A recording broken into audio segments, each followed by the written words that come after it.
ምስጋና ይገባል። ዳግመኛ ክቡር የሚሆን የወንጌል ቃል በልቦናችን ተሰብሰብ እንለምንሃለን፣ እንማልዳለን። ጌታችን ኢየሱስ ክርስቶስ በገባበት በዚህ በመሰዊያ ልመናችን ተቀበል።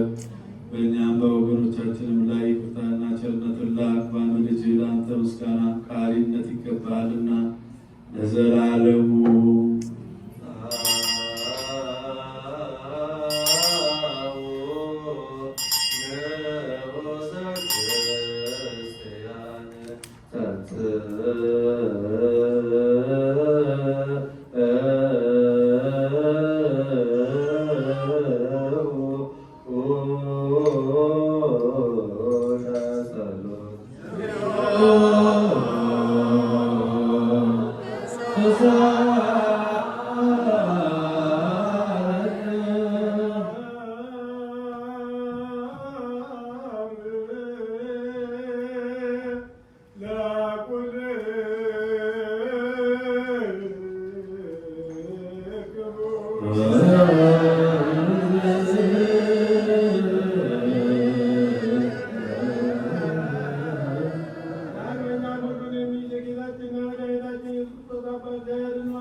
But